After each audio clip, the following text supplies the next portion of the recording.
Welcome back to the Deep Dives. We are fully immersed in what has honestly been one of the most revealing weeks we have had on the show in a long, long time. I would have to agree with you. I mean, it's one thing to read about history in a textbook, but it's another thing entirely to see how that history is literally walking around, making decisions, and, shaping the pavement we drive on. Exactly. We are right in the thick of Black History Month. And specifically, we're looking at this series that has been running all week focused on Rutherford County. A really deep, deep look. It is. And if you've been with us since Monday, you know the drill. We aren't just skimming the surface. We are looking at the bedrock of this community. But today feels different. It feels different because the tense has shifted. The whole perspective has changed. Right. So let's do a quick rewind for anyone just jumping in. Monday, we started with what I've been calling the foundation. We looked at the Scales family, Robert's T90 Scales and Mary Scales. We talked about the incredible legacy of Holloway High School and the educators at Windrow and Bradley. That was really about the people who built the structures that allowed future generations to stand tall. It was. It was about the architects of the community's soul, really, the people who laid the groundwork for everything that came after. And then Tuesday, we moved to the spirit. We focused on spiritual and civic leaders. We talked about Pastor David Settles, and we looked at the profound legacy of Jerry Anderson. That was about the moral compass of the county. The guiding lights? Yes. And then yesterday, Wednesday, we covered the everyday heroes. This was one of my favorites because it just felt so grounded. I loved that one, too. We looked at neighborhood shapers like Katie Wilson, keeping the memory of the NAACP alive, Mr. Charlie Brandon, just the heart of the community, and Pastor James McCarroll.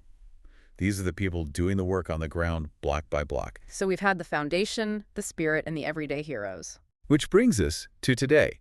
And the mission for this deep dive is completely different. We're shifting gears. We aren't looking back at black and white photos today.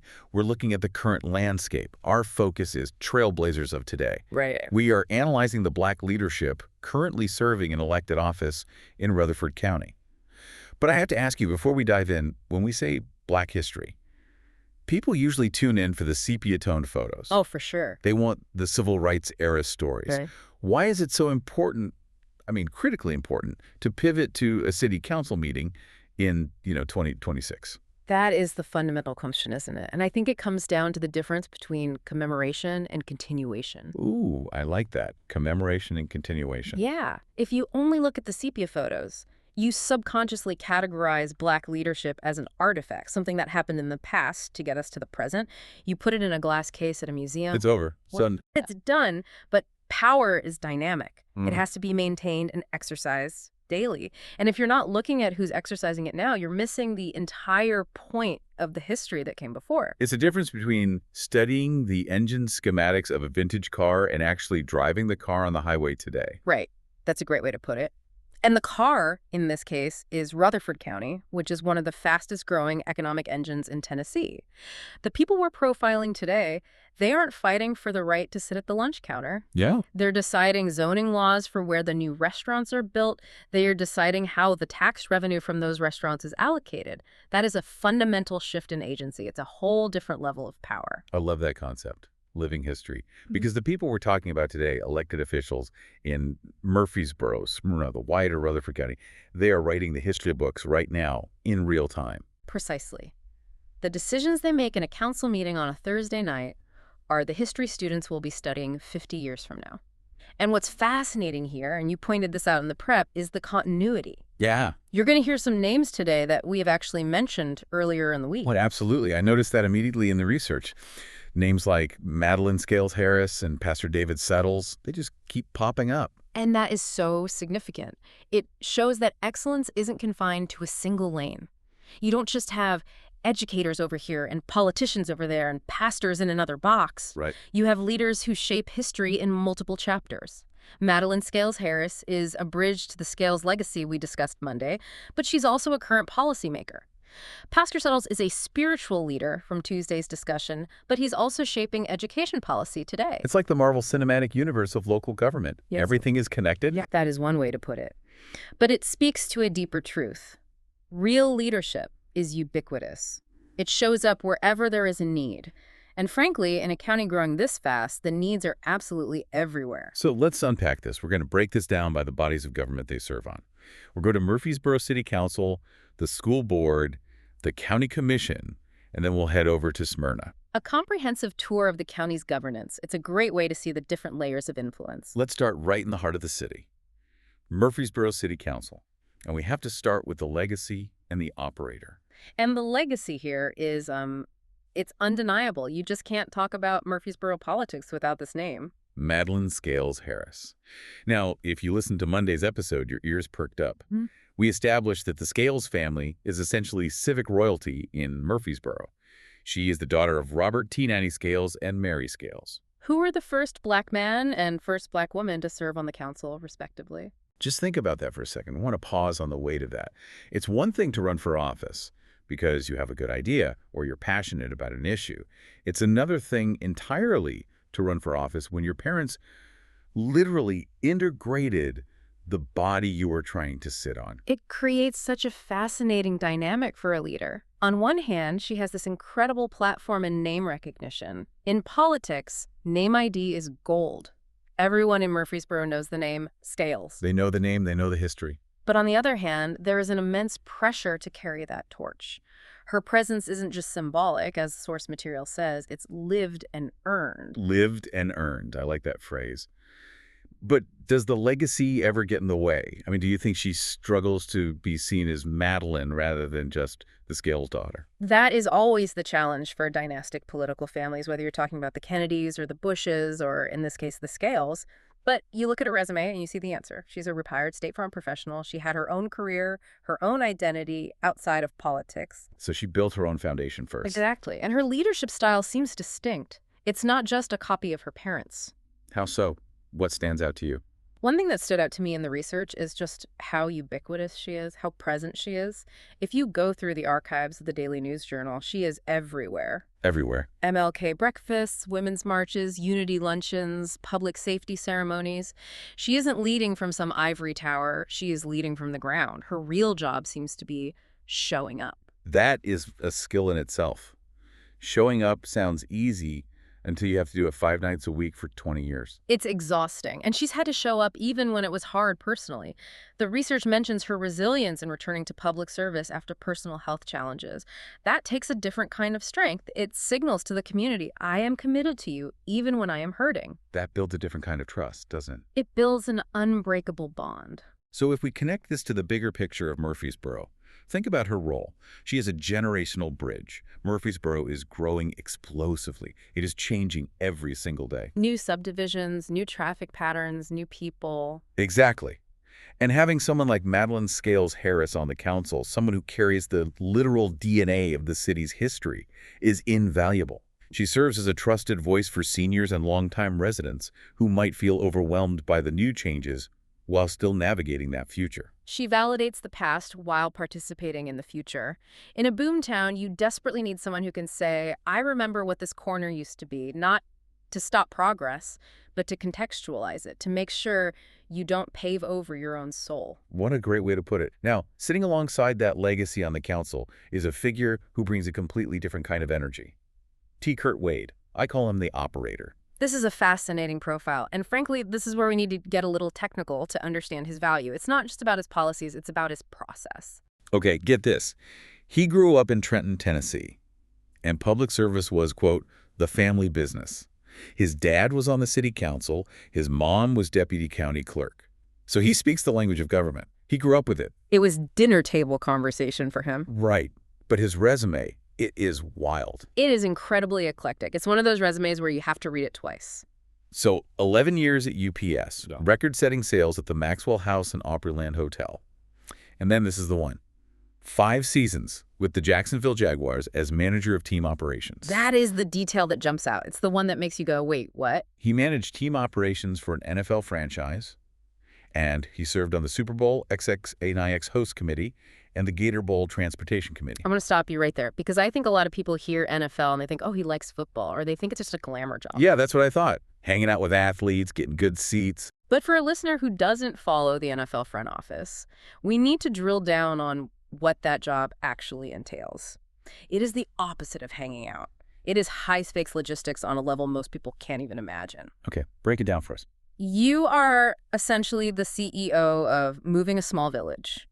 You are coordinating air travel, ground transport, hotels, meals, and security for hundreds of people, players, coaches, medical staff, equipment managers, all on strict televised timelines. So if the bus is 5 minutes late? If the bus is late, the NFL fines you hundreds of thousands of dollars. If the equipment doesn't arrive, the game doesn't happen. Millions of dollars in ad revenue are on the line. It is a zero-error environment. There is no room for mistakes. So it's just constant crisis management as a baseline. It creates a mindset of operational continuity. Now map that onto a city council role. Murfreesboro is growing. Traffic is a nightmare. Waste management is a logistical puzzle. Emergency services need to be deployed efficiently. When you are looking at urban planning, you aren't looking at it ideologically. You're looking at it operationally. You're looking for the bottleneck. You're not thinking about the political argument. You're thinking, why is this system failing? Exactly. A lot of politicians come from law or advocacy, which is great for drafting policy or making speeches. But having someone who looks at a traffic jam and sees a failure of logistics rather than just a political issue is a very, very different asset for a city. He also owns local businesses, Price Paving Company, and JZB Printing. So he sees the roads from the paver's perspective, literally. That is the literal friction of tires on the road. Owning a paving company means you understand infrastructure contracts, material costs, labor shortages, and weather delays. It's not abstract for him. So when the city engineer comes to the council and says, we can't fix that pothole until March, Kurt Wade probably knows if that's true or not. Exactly. He can call their bluff. He's been the vice chair of the Murfreesboro Planning Commission. That is where the rubber meets the road. The Planning Commission is where the city's future is actually drawn on a map. The source also mentions he has a reputation for humor and listening, and he won a humanitarian award from the NAACP.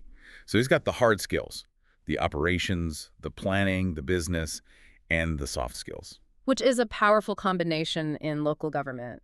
You need the visionary who can see the history, who has the long view, like Scales Harris, and you need the operator who can execute the logistics, like Roe v. Wade. They complement each other perfectly. It really is a dynamic duo. Okay, let's move from City Hall to the classroom, or rather, the boardroom that oversees the classroom. Section 2, the school board. This is a critical pivot, and before we introduce the person, we should probably clarify what a school board actually does. I think people often confuse the school board with the administration. That is a good point. They aren't the ones in the principal's office disciplining kids or choosing the cafeteria menu. No. The school board is a governance body. They have three main jobs, really. They hire and fire the director of schools, who you might know as the superintendent. They approve the budget, the whole thing, and they set policy. They are the ultimate oversight committee. So the stakes are incredibly high. You control the purse strings and the leadership. And here we find a familiar face from Tuesday's Deep Dive, David L. Settles. If you recall, we talked about him in the context of spiritual leadership, but he is also on the Murfreesboro City School Board. And looking at his profile, I feel like asking, what doesn't this man do? He really is a multidimensional leader. He wears so many hats, but I want to look at how those hats influence his role on the board, because I think they're all connected. Let's list them first, just to get the scope. Pastor of Living Word Worship Center, district elder in the PCAI, president of the Murfreesboro NAACP, licensed pastoral counselor, co-founder of Integrity Counseling and Family Solutions, and an advisory board member for the Tennessee Rehabilitation Center. It is a massive list. It's almost overwhelming. But if you look closely, there's a thread connecting all of them. What's this thread? Care, advocacy. And specifically, the whole person, whether he's preaching, counseling, leading the NAACP, or sitting on the school board, he is in the business of human development and protection. I want to focus on that licensed pastoral counselor part. How does a background in counseling change how you sit on a school board? Most members are, business people or former teachers. Think about a budget meeting. A business person looks at a spreadsheet and sees line items, textbooks, utilities, salaries. A counselor looks at that same spreadsheet and asks, where's the funding for mental health support? What is the ratio of guidance counselors to students? How are we handling trauma in the classroom? He sees the invisible barriers to learning, the things that don't show up on a standardized test. Exactly. You can have the best textbooks in the world, the newest building, but if a child is coming to school traumatized, hungry, or anxious, they are not learning. Settles brings that perspective to the policy table every single time. And there's a specific moment in his life that the source highlights, which I think has to define his tenure, the loss of his son, Darius, to COVID-19 in 2020. That was a heartbreaking moment for the entire community. But what is truly remarkable is how he channeled that grief. He used that personal tragedy to, as the source says, warn and protect the community. That is incredibly difficult to do. Hmm. To take your worst moment, I mean, the loss of a child, and turn it into public advocacy. It changes the risk assessment. It just has to. When the school board is discussing safety protocols, whether it's for a pandemic or school security or bus safety for him, it isn't theoretical. It's not an abstract debate. He knows the cost of failure in the most personal way imaginable. It makes the policy personal. It's not just a line in a rule book. It does. And you have to remember his role with the NAACP Legal Redress Committee. He understands that students of color often face different disciplinary outcomes or resource gaps. He's been on the front lines of those fights. So he's watching the data, he's looking for the disparities. He is watching the data for equity. He represents that intersection of faith, civil rights, and education. He understands that education doesn't happen in a vacuum. A child's ability to learn is tied to their mental health, their civil rights, their spiritual well-being. He brings all of that to the table. It really redefines what qualified means for a school board member. It's not just about knowing curriculum, it's about knowing people. Exactly. Knowing the whole child. All right, let's zoom out a bit. We've done the city council, we've done the school board. Now we're going to the county level, the Rutherford County Commission. This is where the scope gets wider. The commission is the funding body for the entire county. They fund the sheriff's department, the county schools, the health department, the infrastructure. It's a huge responsibility. And we have three fascinating figures here. Let's start with the institutional memory of the group, Alan McAdoo from District 18. When you say institutional memory, you are not kidding. This is the definition of the term. He was first elected in 1978. 1978. Let's just sit with that date for a moment. Jimmy Carter was president. The internet did not exist. A cell phone was something you saw in Star Trek. And Alan McAdoo was getting elected to serve Rutherford County. He is one of the longest-serving elected officials in Tennessee municipal history. Think about the change he has witnessed. In 1978, Rutherford County was largely rural. It was agricultural. You knew your neighbors because there weren't that many of them. Today, it is one of the fastest-growing counties in the country. It's suburban, it's industrial, it's incredibly diverse. McAdoo has sat in that seat through that entire transformation. I have to play devil's advocate here for a second. Is there a danger in that? Does someone staying that long block new blood? Do we worry about stagnation or being out of touch? That is the classic argument against long tenure, and it's a valid one in many contexts. But in local government, specifically in a county growing this fast, I would argue his value proposition is completely different. It's about the buried pipes. Buried pipes? What do you mean? I mean it literally and metaphorically. When a new commission wants to rezone an area or change a funding formula for the schools, a fresh, energetic 30-year-old commissioner sees the problem as it exists today. Right. McAdoo remembers why the decision was made 20 years ago to do it that way in the first place. He remembers the debate. He remembers the compromise. He knows where the bodies are buried. Or he knows why the drainage ditch was put on the left side of the road instead of the right. That kind of knowledge saves the county millions of dollars in repeated mistakes.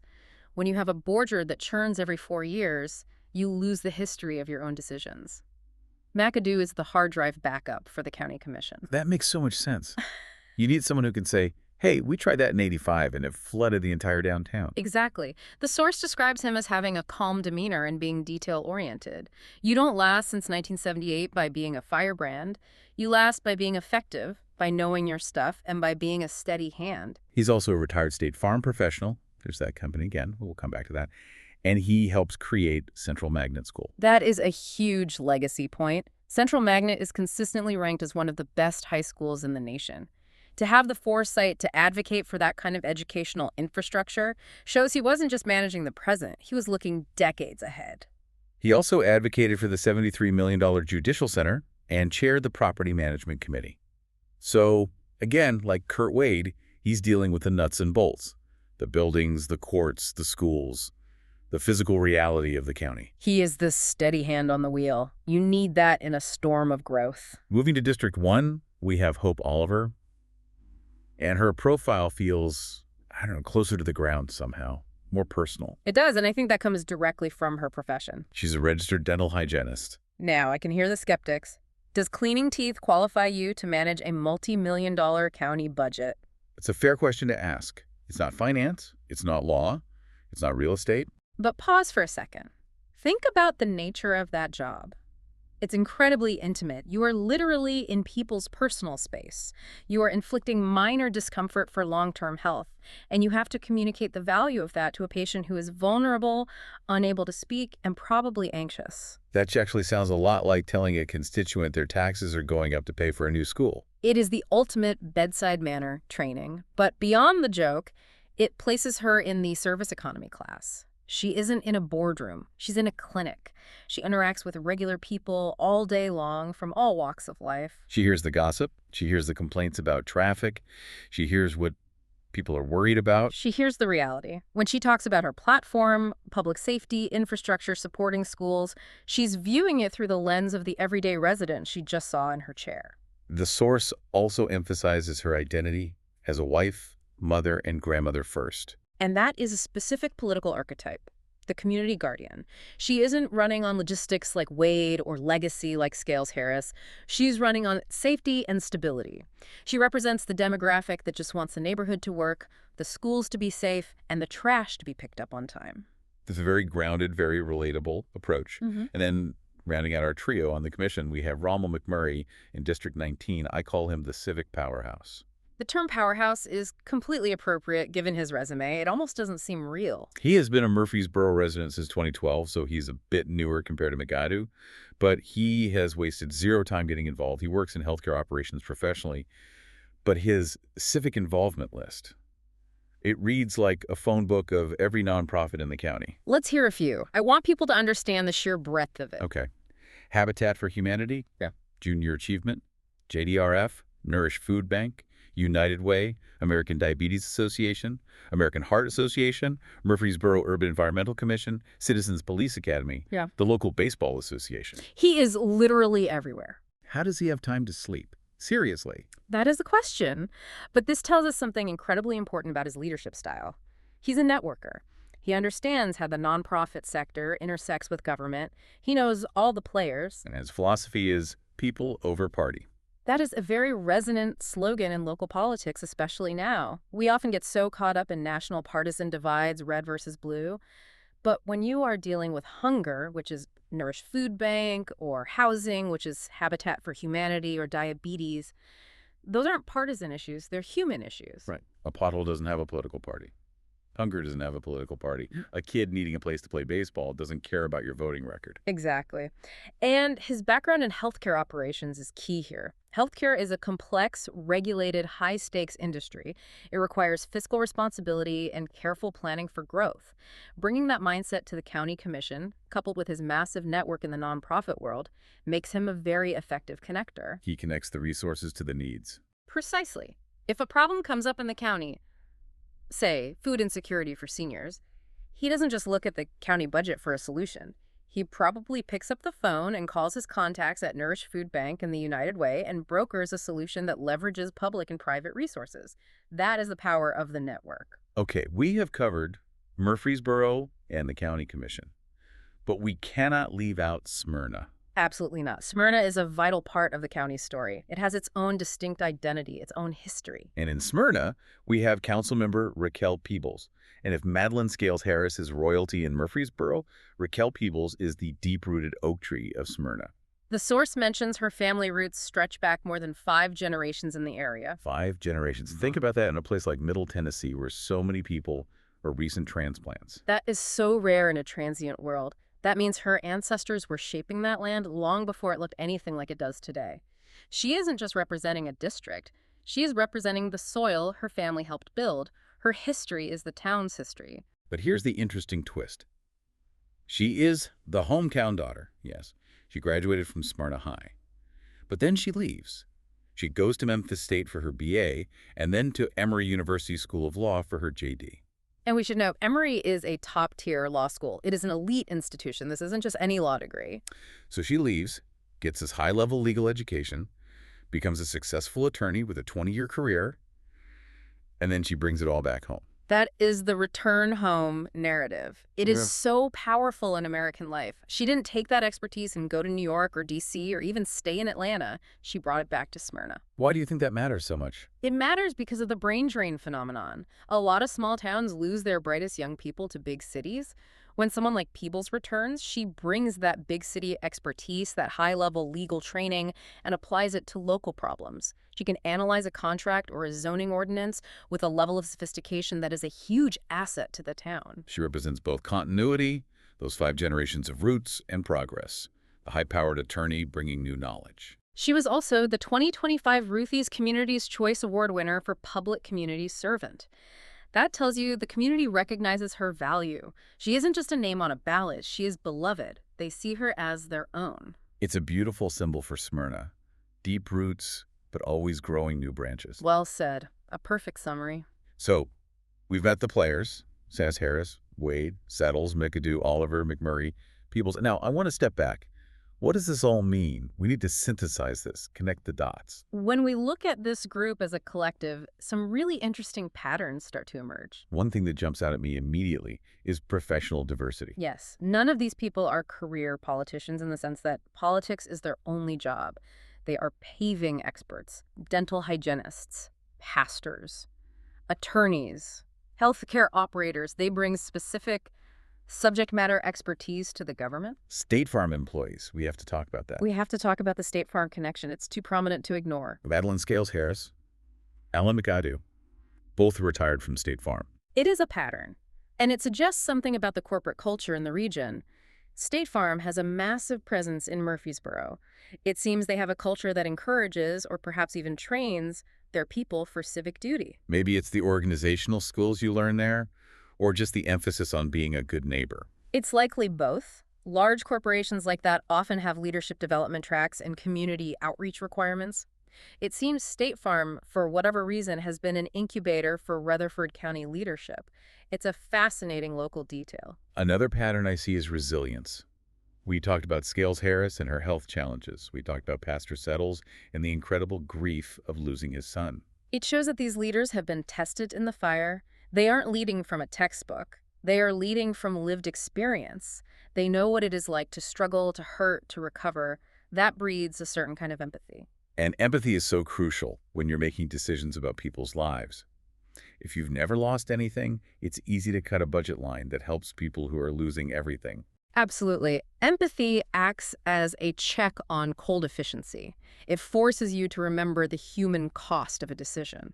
There's also this overarching theme of Black excellence not being a historical footnote. This is the most important takeaway for me from today's deep dive. Often during Black History Month, we focus on the first to do this, the first to do that, and we did that on Monday with the Scales family, and it's important. It is. But this group, they are the nows. They are the engine, not the monument. They are the active engine of current governance. They are handling the tension of a rapidly growing county, the infrastructure, the schools, the zoning, while also maintaining that community memory.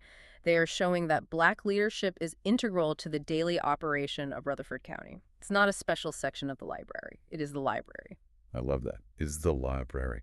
So as we wrap up this deep dive, we have a job for you, the listener. The history isn't finished. It is still being written, and it is still being curated, and you can be a part of that. We have a specific call to action from our source material. We want to hear from you. Who else represents Black excellence in Rutherford County? Past or present? Maybe it's a neighbor, a teacher you had, a local business owner who does amazing things for the community, someone who hasn't made the headlines yet but deserves to. You can nominate them. Just message Jack Diggs on Facebook, or you can email flyrod02@gmail.com. We need the name, the story, and why you feel they deserve a spotlight. These nominations help guide future features in the Daily Digs.